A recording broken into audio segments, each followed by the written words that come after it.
now this is take two, but really take two of Genealogy 101 with Rabbi Jeffrey Schrager for Web Yeshiva, class number 2. Got it. Okay.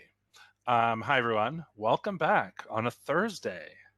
It just feels completely different. I am not on a bus this time, thank God, because in addition to the quality being pretty terrible for you, it also made me very nauseous because I was like winding around the hills of the Galil of the north, and it was not completely pleasant.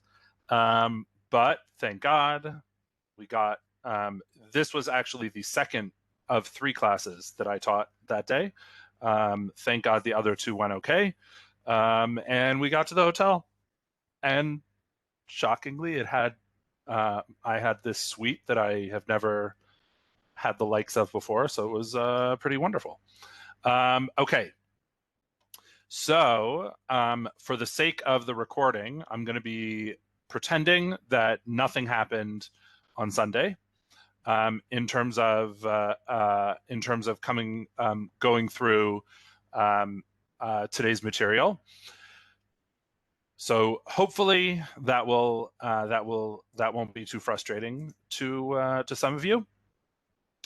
In essence, what we're going to be doing today is we're talking about some of the nuts and bolts of research. Last time we talked about why to do genealogy, how to sort of get started, and how to think. This time we're talking about some of the nuts and bolts. As one person, I don't remember who it was exactly, but one person asked about whether, am I going to be exclusively using U.S. records? Is this really like a U.S.-based class?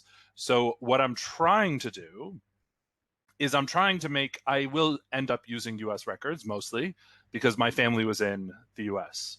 But comparable records exist for every nationality. And at the end, we're going to talk about a sort of the list, the like master list of records. For those of you who are interested, by the way, every year there's the International Association of Jewish Genealogical Societies has a conference, and it's in Philadelphia this year at the end of August, and I just saw that they like posted their website, etc. It's an interesting. I've spoken there a few times. I might actually apply to speak this time if I'm already in the U.S. But it's a very interesting experience in general. So just putting that out there, if anybody's interested, you can check it out. IAJGS 2022, I think is the website. In any case, I don't get any, I'm not getting paid by them. So don't think I'm like giving them a plug for money. Okay, so we're going to dive right in. There we go. You should be able to see my screen, correct? Yes, awesome. Okay, so I said last time, or on that ill-fated Sunday, I talked about the fact that I got into doing Jewish genealogy for because of my grandfather, who I didn't know very well. I talked about that last week also. And it's actually when I was picking a makeup day for Sunday's class, I looked at the calendar and I had, I think, 2 choices that I had like several options, but I picked Thursday for purely selfish reasons. And that is Thursday, meaning it's just ending in Israel for me, was my great-grandfather, Mendel Schrager's Yahrzeit. Today is the day between, and then tomorrow is going to be my grandfather, who I'm named for, his Yahrzeit. So it's appropriate too. So that all is actually going to come up in our discussion tonight. So I'm using just as sort of a test case. I'm using the information that I had,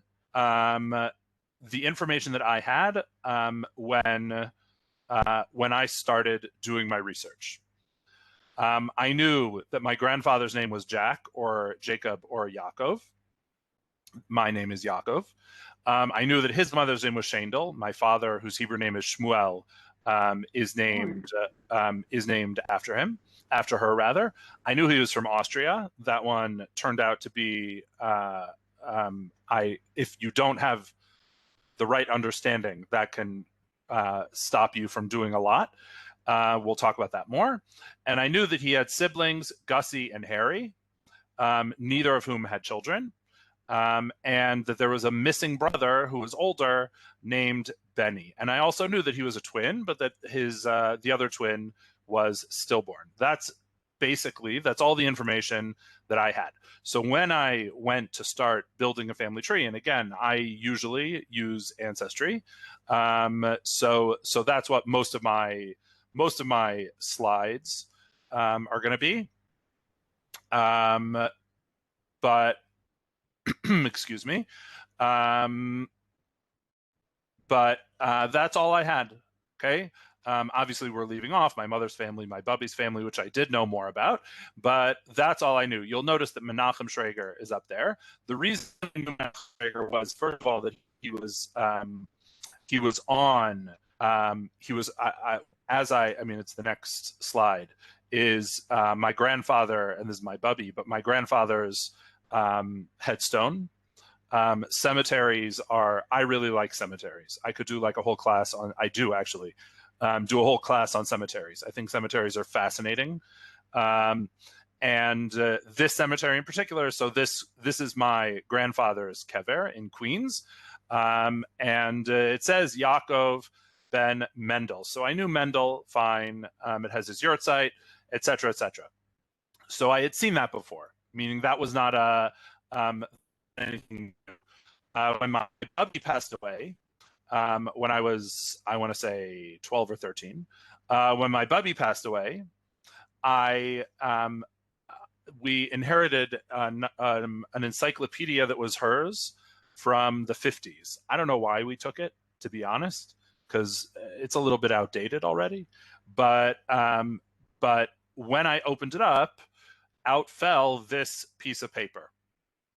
It was a very nice yurtzeit calendar that was my grandfather's, obviously, for his parents, Menachem Chaim ben Dov and Shendel Rivka ben Zev Halevi.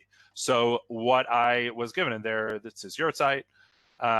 So what I found, so first of all, the one thing I found was that the name on his headstone is wrong. It shouldn't say Mendel, it should say Menachem. That's how great my family has been with communication. But it also gave me, if you notice, and if you like these little sorts of documents, ketubas do similar things, just lying around.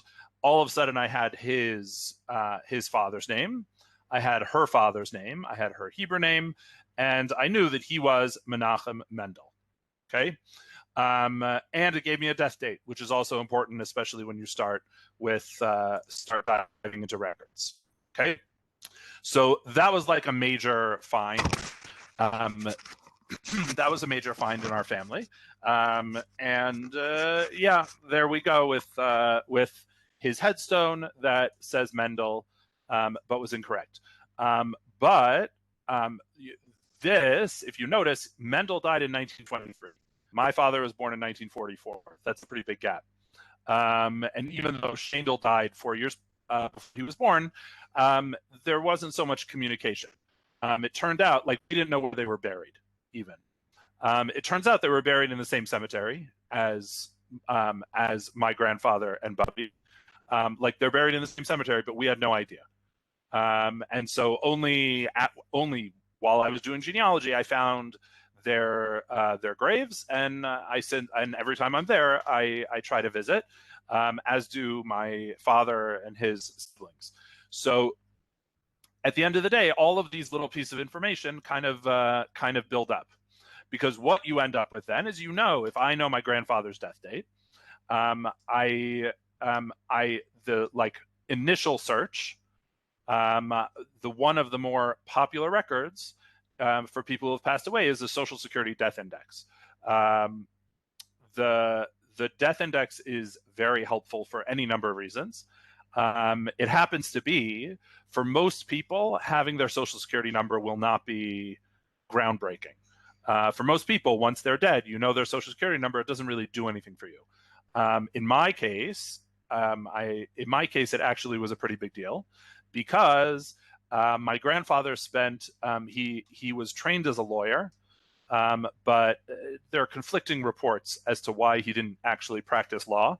It seems pretty clear to me it's because he failed the bar and didn't want to try again. But he ended up working for the United States Postal Service. And as with, in this case, having his social security number, I wrote a letter to the post office. This was like a Hail Mary sort of thing. I wrote them a letter asking if they had any information on him. And about 2 months later, in my mailbox comes this very large envelope with his entire employee file. It had the recommendations that people had written him. Actually, my favorite one was a recommendation. Like I opened it and I immediately knew it was his handwriting. He wrote a recommendation for himself in his mother's name, though he spelled the last name differently, because he managed their building. I don't know what that means, but it was a recommendation from Shane Schrager, spelled with a Z, and apparently it worked because he got the job. But then it had like all of his, like when he was, how fast he could sort letters and all sorts of information about him. But for most people, the social security number won't necessarily help. But you never know. It does, however, have a birthday, and in his case, the birthday of April 2nd, 1903, stayed pretty solid. I say stay pretty solid because one thing that you really have to keep in mind is that people, especially in my experiences, especially women, but men also, didn't know when they were born on the English calendar. And you have a lot of people, I would say a disproportionate amount of people whose birthdays are listed in records as the first, 15th, or last day of a month. So for example, my bubby was born around Hanukkah. That's all we knew. So generally, her birthday would be listed as December 15th. That was just what people did. So when you're trying to assess if a record is about your ancestor, it's an important fact to keep in mind, because sometimes like when the birthday's floating, like, oh, on this record they're born at the beginning on April 1st. On this record they're born on April 30th. It must not be the same person. It's not true, especially if you have the 1st, 15th, and 30th. Those people kind of floated in between. Usually, if you have a weird number like the 2nd of April, what that will do for you is probably that's accurate. It turns out it is. He was born on the 2nd of April. Excuse me. So the other thing that tends to float is the birth year. Especially, again, this is just my experience, nothing scientific, especially for women. Women have an astonishing tendency to age not as quickly as men. My wife's great-grandparents in I think it was the 1910 census or 1920, she was 2 years older than her husband. In the 1940 census, she was magically 5 years younger than her husband. So that's a swing of 7 years. That's pretty good. So it's another thing to keep in mind, that especially when it comes to a census, when it's something self-reported rather than you have to prove with documentation, people played it fast and loose with birthdays. And so that information being off is not a factor that goes against you. I see a question in the chat. Could I have gotten his place of employment from the death index? No. The place of employment I knew, meaning I knew he worked for the post office. The death index only has when they died. There is another Social Security data set, which will sometimes give you parents' names and children's names, but by and large, but it's not going to give you where they worked. Where they worked, you really need supporting documentation, or you just need to know about it. You can get, especially off of, we're not going to look at military cards, but especially draft cards, people listed where they worked. And that is, sometimes it can be an interesting piece of information. Again, one of the hard things to do when you talk about doing genealogical research is, obviously, it's a very individual task. Like my grandfather's life story, even if they all lived in the same places and experienced similar things, finding the records for them are going to be very different. Because if my grandfather worked for the post office and somebody else had a different job, finding any employment records can be very tough. Okay, so now that I had his birthday, I knew that he was born in 1903. I could look at, if I did a search, this is just a sort of a plain search. I end up with this list of possible records. We don't know. And that's the first step when you're doing the research. You have to assess sort of what looks right and what doesn't. So here we have the 1920 census, born in 1903. That's good. Austria, good. Arrival, I have no idea yet. 1920, lived in Manhattan. Okay, if you say so. 1925, you have a very similar grouping of information. The 1915 census, this says that Jacob Schrager was born in 1907. So already I'm not so excited about that particular. That's not gonna be one of the first ones I look at. And here again, you have the 2nd of April, 1903. That is a pretty big giveaway. The way I've said it to students before is the chances of there being 2 Jacob Schragers who were born in Austria on the 2nd of April, 1903 are not huge. Of course, if your last name is Cohen, the odds shift somewhat. So when I'm starting to look through the records that the algorithm is giving me, I'm going to skip this one at first, and I'm going to look through the other types. So it's, first of all, you kind of have to know what information you could get, and this comes with experience. What information is out there, meaning I happen to know off the top of my head, New York State censuses are not as informative as federal censuses or naturalization records. And that's true. Every country, every municipality asks different questions on various documents. So the fact of the matter is, it's just gonna shift. I got to this site or these records by using Ancestry. I talked last time about the major ways you can search. The big ones are Ancestry and MyHeritage in terms of having records. And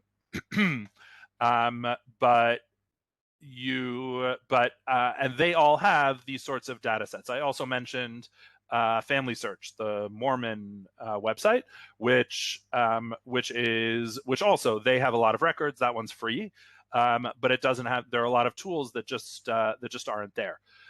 So that's how I personally, as I've said before, I personally use Ancestry just because as I said last time, MyHeritage, one of their things is that they want to do some of the work for you. So I think I'm a little bit of a masochist and I want to do some of the work for myself. Like, I don't want anybody piecing things together for me. And so that's what I generally prefer. Plus, I find that their interface for me is a little bit better. Okay. When you click on a particular record, this is the 1920 census, okay? There is a database for the records. The database we're going to talk about, this is a very important point, especially in my experience for Jews. The way it goes, the way it gets, it's not there yet. The way you can see up in the corner is the original record. We'll talk about that in a minute. And I think it's very important to look at original records, meaning the scan itself. But when you have, for it to get from the handwritten, let's say, census into a database like this, what had to happen was one or more people looked at this page of handwriting and transcribed it into basically an Excel spreadsheet. And that's how it gets into the database, okay? The reason I'm saying that is because there are a lot of factors that can get in the way. Number one, I have terrible handwriting. If I were to be the one writing down these records, I would pity anybody who was trying to read it 100 years later.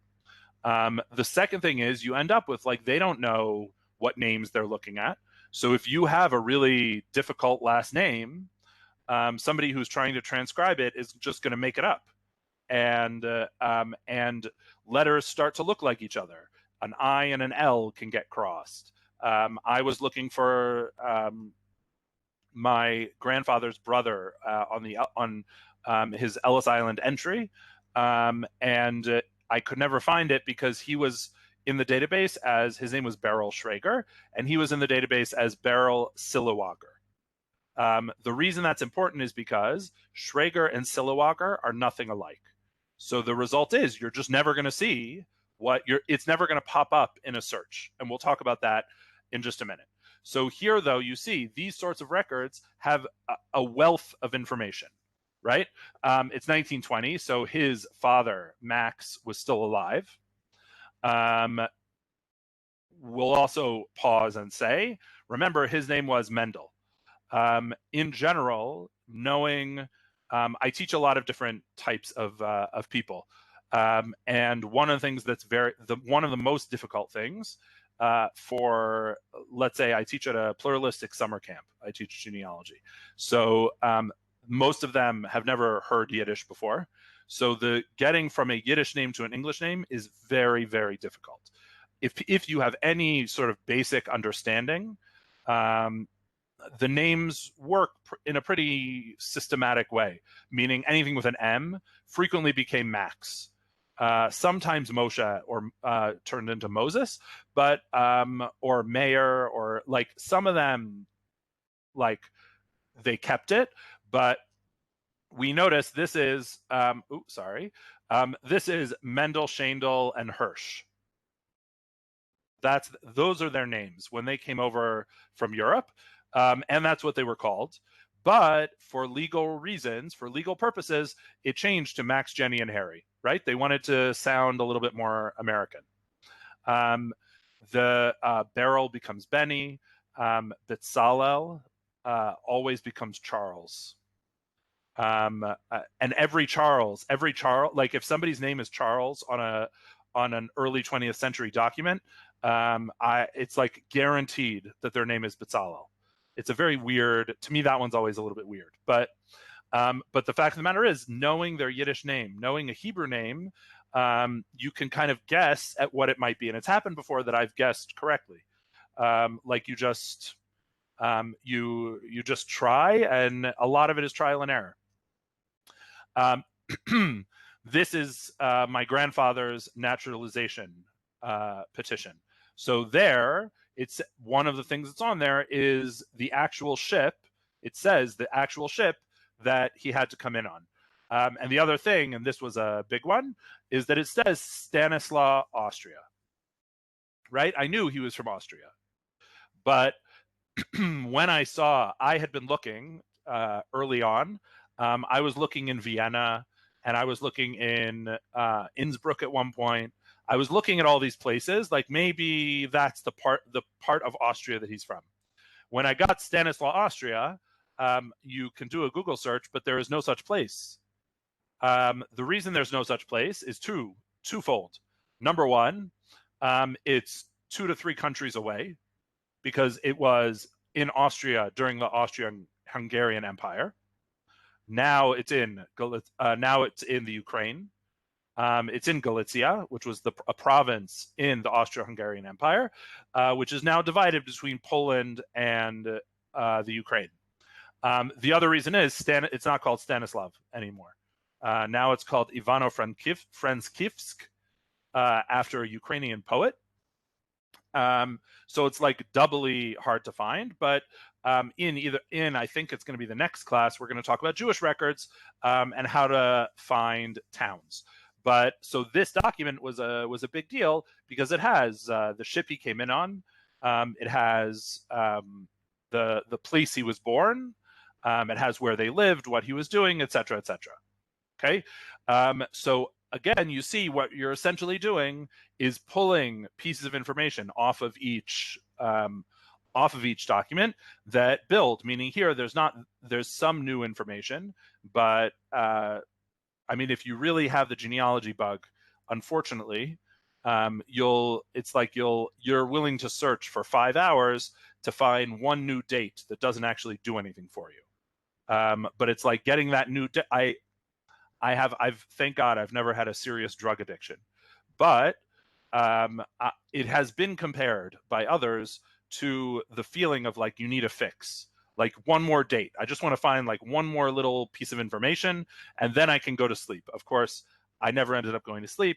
There were points in my marriage where my wife would get very frustrated because I was up till like 2 a.m, like on a genealogy binge.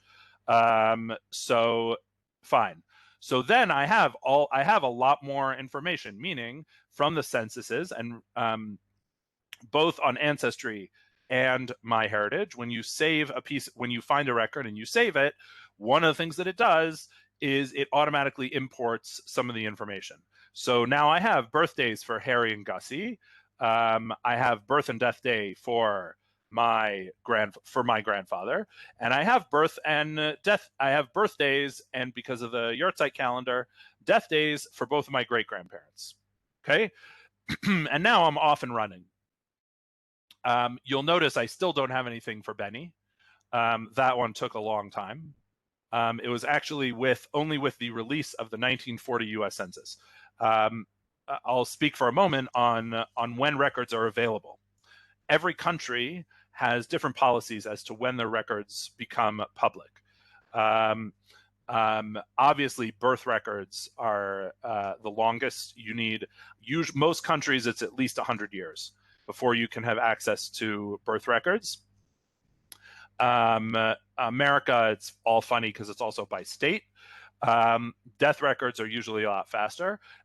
Census records, in the US at least, census records, and England also has their census is also, it's staggered. I think England just in the last 5 years released the 1939 census, I want to say. The US has released up to 40, and 50 is being released in 1 or 2 years. And what's going to end up happening is they're going to release, the federal government releases all the images, like at midnight on whatever day, it's in April, I think.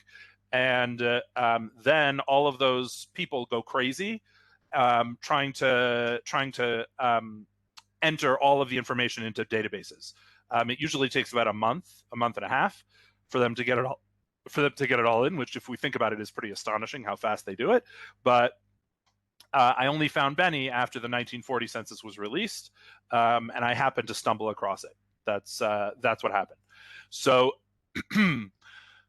all of that is really nice, and there's you very quickly you can get really into it, and you find records, and it's exciting, and it like builds, and you like are adding all sorts of family members, and you go from 7 family members to 300 in a week, and it's very exciting. And then you hit a brick wall. It happens to every genealogist. If you do it long enough, it happens multiple times. It has happened to me at least 200 times that I've hit, you hit a brick wall and you think, oh, I can't do any more. And so that's really when you have to start persevering.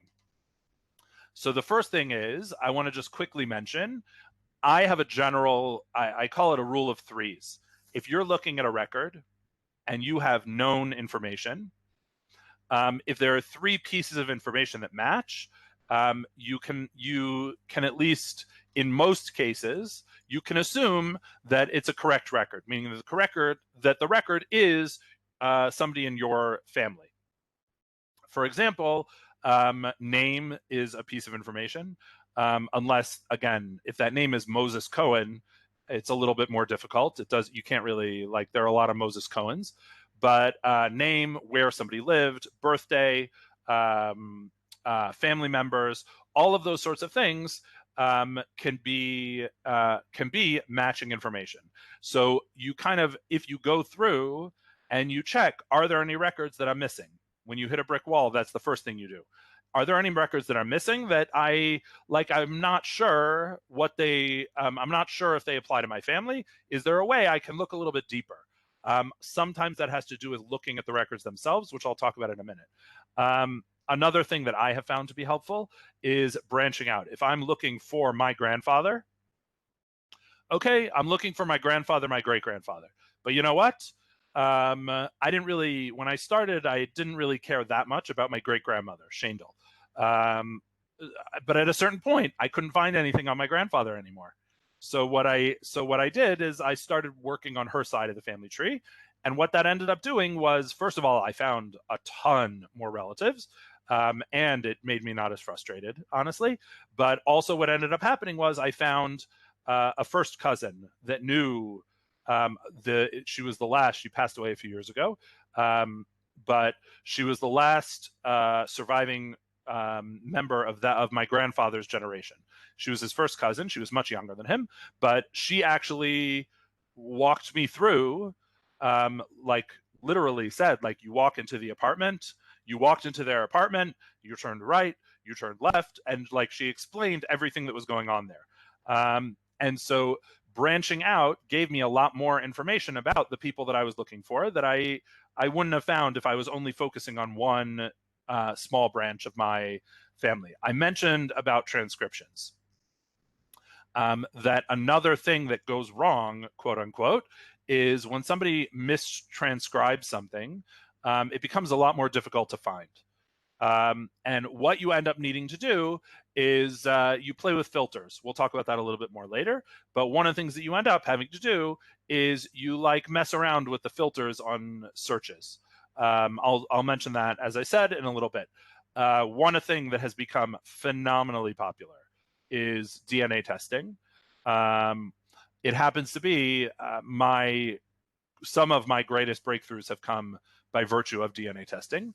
DNA, we're probably going to talk about the fourth class, the fourth and final class. We're going to talk about how to use DNA testing effectively.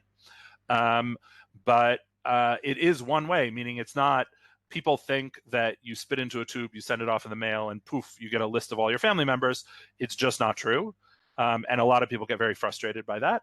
But if you've already done the quote unquote paper research, DNA can be a pretty revolutionary.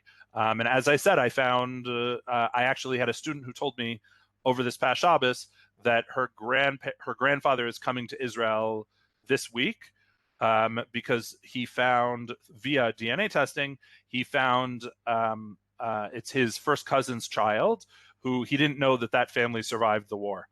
And so he was coming to meet this, his first cousin once removed, in a family reunion those stories pop up, I would say, a few times a year. You get one of those stories. So you can do a DNA test. And again, we'll talk about that more. As I said, you play with filters. What that means is the way searching works is it's going to automatically search names that are similar to what you put in, meaning the spelling is not as important. Schrager, spelled S-C-H-R-A-G-E-R, is going to be found alongside S-C-H-R-A-E-G-E-R or S-H. That's just how the filter is going to work. You can, however, you can do a more broad or more fine search. And sometimes what'll happen is you'll end up, you have to scan through. If you do a very broad search, you have to scan through a lot more stuff, but you may end up finding something. You may end up finding something that was just mistranscribed, etc. And so the more sort of broad you can be, you might find one piece of information that'll get you off and running again. So I recommend, and usually it depends what website you're using, but usually it's usually on the left-hand side of the screen are the search terms, and you can mess around with the filters, and you never know what you're going to find. And that's ultimately, it's a lot about being flexible. It's interesting. As I said, I teach a lot of different age groups genealogy. I find that students below the age of 19, 20 have a really hard time being flexible. They have a really, really hard time. Like if the name isn't exactly what they're looking for, they say, oh, it must not be. But being flexible, both with dates and names, you can't obviously, like, there's a certain point at which you're being so flexible, you pull a muscle. So you have to, within reason, think about, like, could it be that this is a person? The other thing, I didn't put it on here, is another strategy that I have found. Actually, I helped Roy Brovner out with his genealogy, and one of the strategies that I used there was Brovner's happens to be, it's not a very common name, so you can find other people with that name, or other people who, like, seem to be related. Where were they from in Europe? Where did they move to? Et cetera, et cetera. The number of people whose last name is Schrager, whose family trees I've done in the hopes that I can find, like, that working backwards on theirs, I find a link to mine. I never have.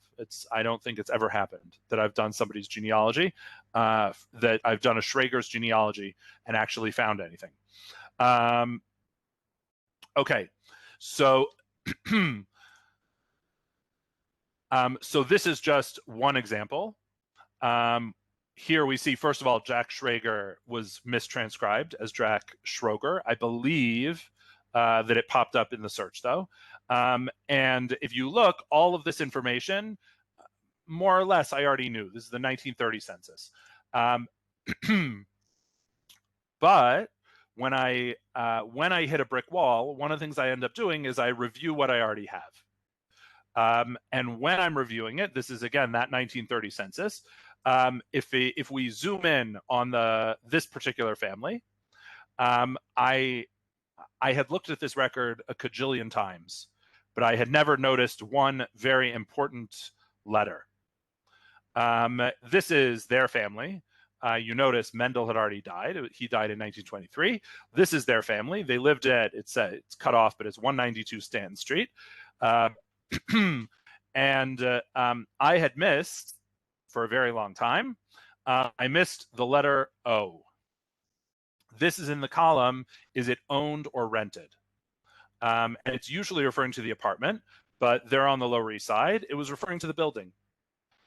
So this said that they owned their building, which was worth $33,000 in 1930.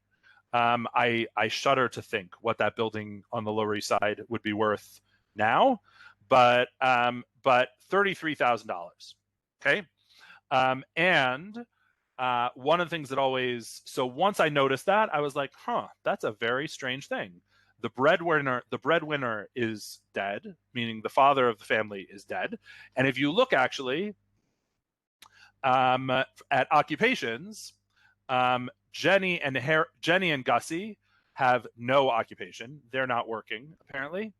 Harry, it says, is a finisher of women's clothing, not a particularly lucrative position.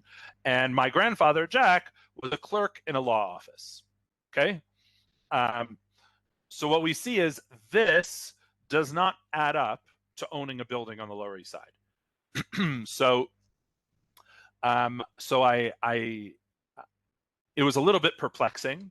I became a little bit suspicious of my great-grandmother and her children.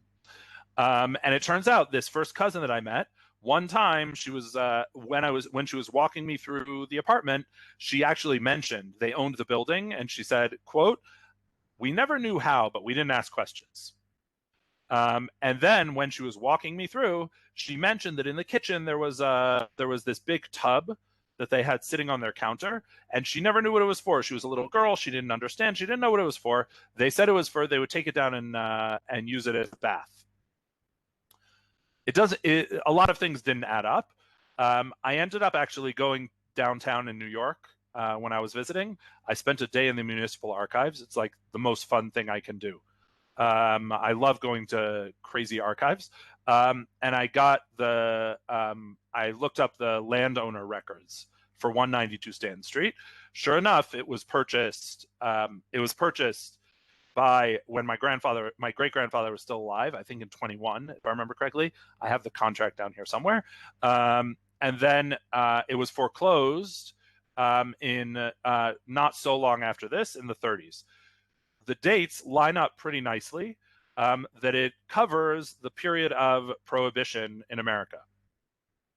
And putting all those pieces of information together, it's pretty clear to me, though nobody can tell me for certain, it's pretty clear to me that my great-grandmother was basically a bootlegger, and that they were able to own the building because they were selling alcohol illegally. And then, of course, once alcohol became legal again, they had no income, and they ended up being foreclosed on. So all of that, what I'm saying is, looking over this record again and seeing this letter O and asking questions, and then kind of zooming in on, okay, how did they own the building, yielded actually quite a bit of information. It ended up like I ended up having like the contract they signed, the contract that they when they purchased it. I have this whole story in my head now about them being bootleggers, and knowing the historical context. And that's the other thing, taking a step back and looking at what was going on where they were living. That can also end up pushing you into learning some more information. Awesome. So when you're reviewing, it's important to go over what you know. And we'll talk about one strategy for that again in a second. You also look at the original documents. Don't just rely on what's in a database, because especially there are additional columns that aren't always transcribed. And you never know when you're going to find something. And make sure you have documents for everyone. What this means, and this is a very painstaking process, unfortunately, is earlier this year, some organization, I forget who it is, released what is referred to as they call it the taxonomy of documents for Jewish genealogical research. And this is what it looks like. It's very, very small. You shouldn't squint and look, because if you remember, I sent a link to the class, and I'll send it again, to a folder on Google Drive that has this document in it already. Okay, but essentially what they've done, and I'll I'll zoom in a little, is they've broken it up by vital event, institutions, etc. So this is all of the types of records that could theoretically be out there. Now, that doesn't mean they all exist for your family. For example, I don't have the ketubot of my grandparents or my great-grandparents. What I would do for the ketubah of my great-grandparents, I say, like, there are times when I think like I would like almost give up years of my life for some of this information. But birth registered, meaning, do you have a birth record for each person on the family tree that you're looking for? There are not always moil books, but do you have all of the marriage records that are possible? Do you have any divorce or gittin, etc.? For death records, do you have yahrzeit? Do you have wills, obituaries, like all of these things that could be out there? Do you have them? There are a lot of record types, for the record. I didn't even mean that. And then you have some other types. Fine. You have you could have records from poorhouses, sanitariums, medical records, things like that. You can have membership lists. These are like other types of bonds, things like that. Other like things through a shul, things through the synagogue.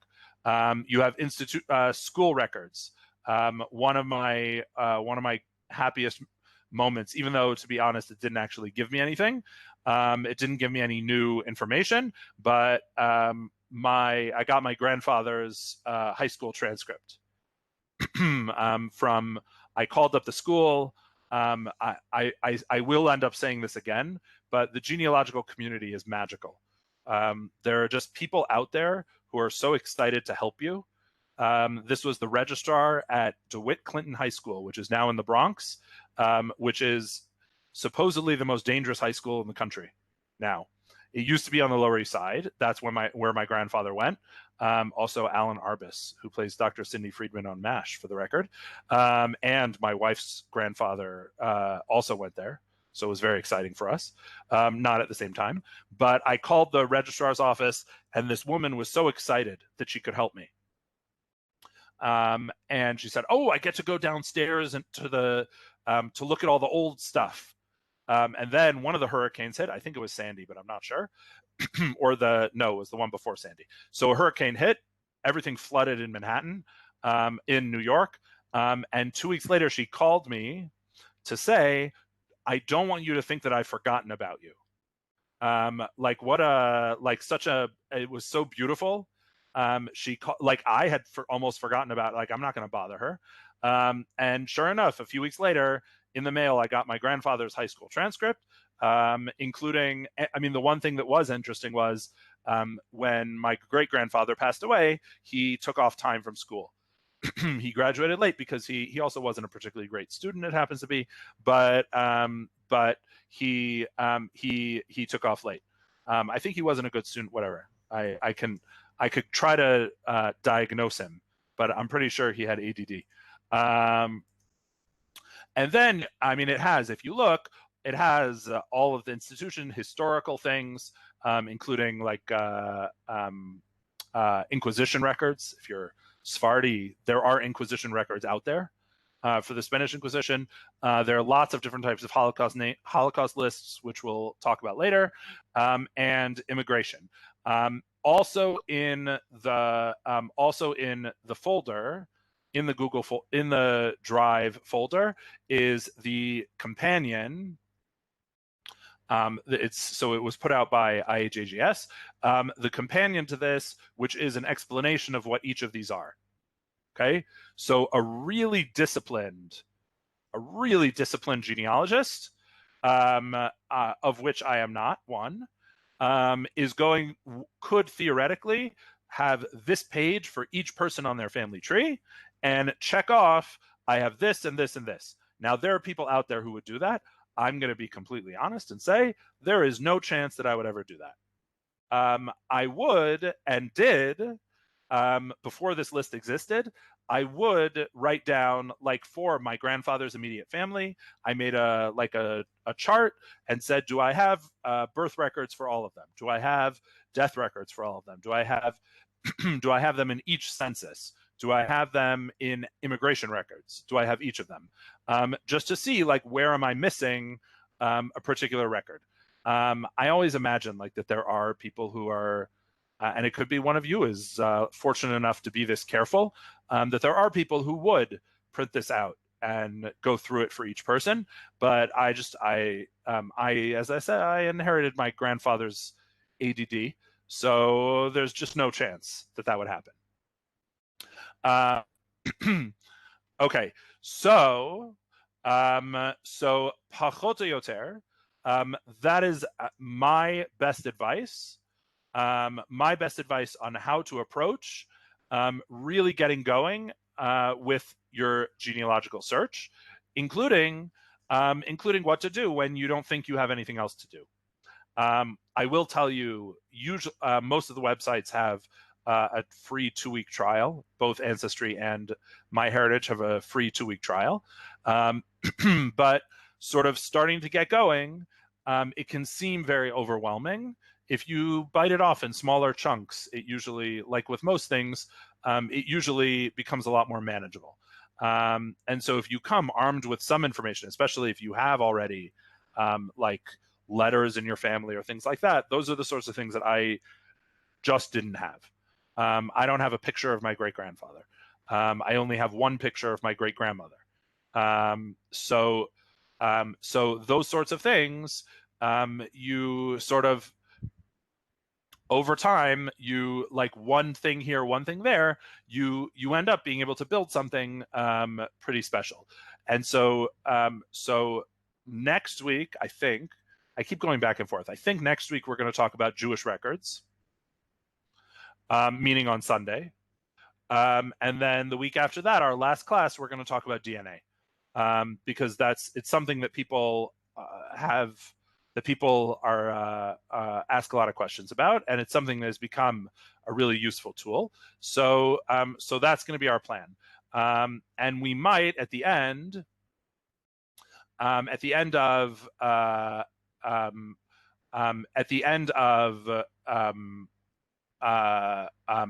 DNA, if we have time, I might also talk a little bit about, I will talk a little bit about next steps. So I see a question about reading Hebrew, a site that can help you for taking information off of, let's say, a headstone. So there are a few things. First of all, if you have any friends, but second of all, and this is the big one, if you have Facebook, and I recommend, even if it's just for genealogy, if you don't need to like enter a lot of information, you can even make up a fake username if you wanted to, if you're worried about privacy. But if you go on to, there are several groups. The biggest one being, I always remember, it's Jewish Genealogy Portal, is the name of the group. There's another one called Tracing the Tribe. They're like everything, it's Jews, so they don't get along. The people who lead each of those groups don't get along. So I prefer Jewish Genealogy Portal. I find there are more people. If you upload to that group, if you post a picture of a headstone and you say, could someone help me out with the Hebrew, you will get, usually within 15 minutes, you'll have it translated 7 different times. As I said, the genealogy community is really nice. If you have more sort of complicated things, like a letter in Yiddish or a letter in Hebrew, and you don't know what it says, if you post it in that same forum, a lot of the time what will happen is someone will respond with like the basics of it, and then say, if you want a full translation, feel free to contact me directly, and we can talk about how to make that happen. It might be you pay a little to have it translated, but it's the easiest way. For headstones, for sure, posting them in a group, you're good to go. I respond whenever I see a headstone that nobody's responded to, which is rare. It like right away, you'll end up getting you'll end up getting everything. Yeah, I recommended it. Oh wow, that's amazing. Yeah, people translate it like it's incredible. I'm saying the genealogy community is sometimes crazy, like because you have people who are a little OCD that want to check off all the boxes on that the taxonomy form. But they're also incredibly giving with their knowledge, and so people will, if there's a town name that you're not sure of, and you go into one of those groups and you say, this is the town that's showing up on the record, can anybody help me? You'll end up with a bunch of suggestions. They won't always be right, but you'll end up with a bunch of suggestions. So that's awesome that they translated postcards in Yiddish. That makes me really happy. So I recommend that's the best way to get help very quickly for free. If there are any other questions, you can feel free to put them in the chat. You can contact me offline, contact me via email also. My email again, I guess I'll put it in the chat again, but my email is jschrager at ledorvador.org with a dash in the middle. And you can feel free to contact me. I will try to respond quickly, as long as I'm not traveling around the north of Israel. Yeah, I am very sorry for Sunday's problems, technical difficulties, let's say. I hope that this makeup was worthwhile. And I hope you'll join us again on Sunday for class 3, and then the following week for class 4, when we'll talk about DNA. Okay, so everyone should have a wonderful night or day, depending on where you are. And I'll, God willing, see you on Sunday.